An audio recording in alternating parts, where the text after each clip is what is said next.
Hope this works. Hope you can hear me. It's Monday, February 10th. I'm Lisa Colon DeLay. My work you can find on Spark My Muse. That's a podcast, lisadelay.com. I'm welcoming all of you who are new.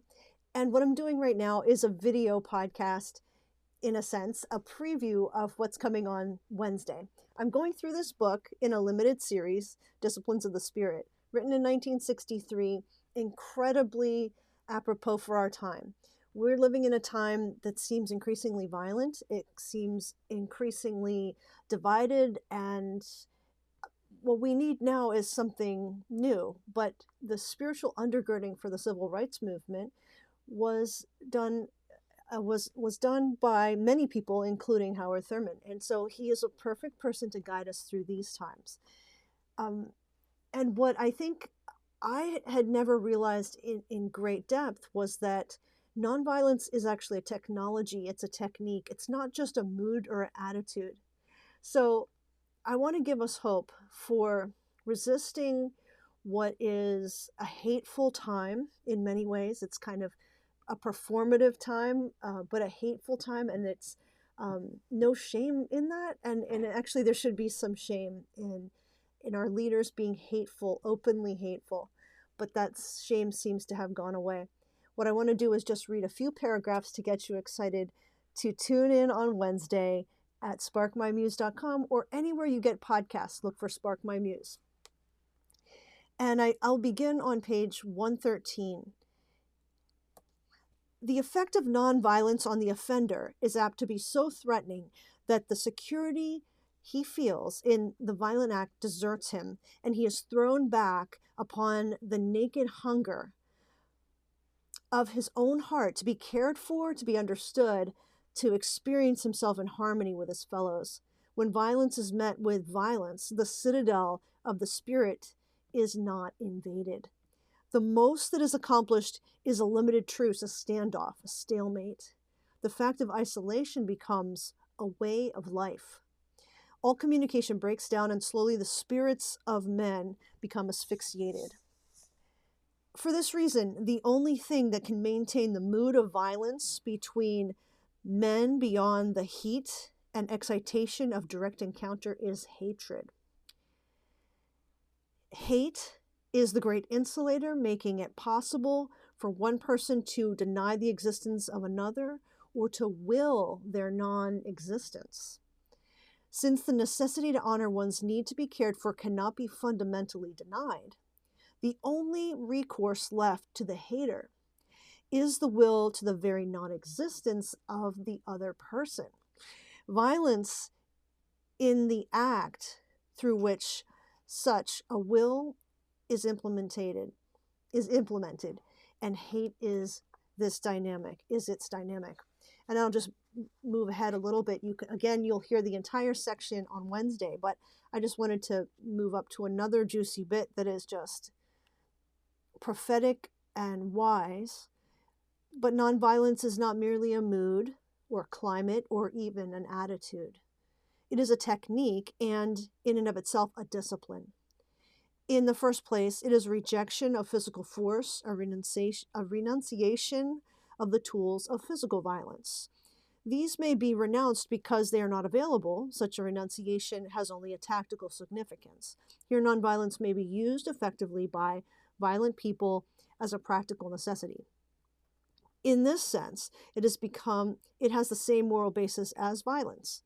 This is one of the ancient weapons of the weak against the strong, and is a part of the overall tactic of deception. It is instructive to note that when nonviolence is used in this way, in response to an external necessity, this may not at all vitiate its creative impact. I don't know what that word is, but I know it means like invigorate its impact upon those whom it is used. Again, this is in 1963 from an extremely educated man. So, and he uses very, very male-centric wording and stylizing in his writing. So sometimes men, male, he, him, and we can get the sense that this is about just men, and of course it's about all of us. But I think it's important. Sometimes I'll switch it up and stick people in there, but his wisdom is super true nonetheless. The importance of this cannot be overemphasized because nonviolence is an affirmation of the existence of the person of violent deeds, in a contradistinction to the fact that violence embodies a will to non-existence. The moral impact of which nonviolence carries may potentially realize itself in a given situation by rendering the violent act ineffective and bringing about the profoundest kind of change in attitude. All this may take place in an encounter, even though the users of nonviolence are full of violence themselves. This is apt to be true in situations where the tools for physical violence are not available, or because even if it's used, the chances of their success are poor. It is entirely possible for an individual to use nonviolence with detachment as an effective weapon and substitute for weapons of violence. While the mood continues to be violent, a mood that inspires hate, that wills the non-existence of another. The logic of hate is to kill. It is to translate the willing of the non-existence of another into the literal deed of their extermination. Men who war against each other, if they are to be effective in their undertaking, must hate. They must will the non-existence of each other. Once this happens, all moral responsibility disappears, and they are free to do anything to them or perform any act of violence or outrage upon them without determining their own sense of worth or value. Nonviolence and non-killing mean, therefore, essentially the same thing. So I just think that this is a really interesting thing to metabolize and absorb. As we think violently towards others, as we hate, and this can happen just because we have been abused or mistreated, discounted or discredited, we can wind up hating. And the hating is, in effect, this wanting to kill, destroy, or wish the non-existence of another. And this undermines our own worthwhileness to exist ourselves. And this is what opponents may do to us. As we resist with nonviolence, they may want our non-existence. But to cause an affront to them with nonviolence and to validate their need for care and their need to be understood, we undermine their immorality, and we show them that they are worth to be cared for just as we are. We put ourselves back on the same ground again. So I hope this little tidbit preview whets your appetite for what is coming Wednesday.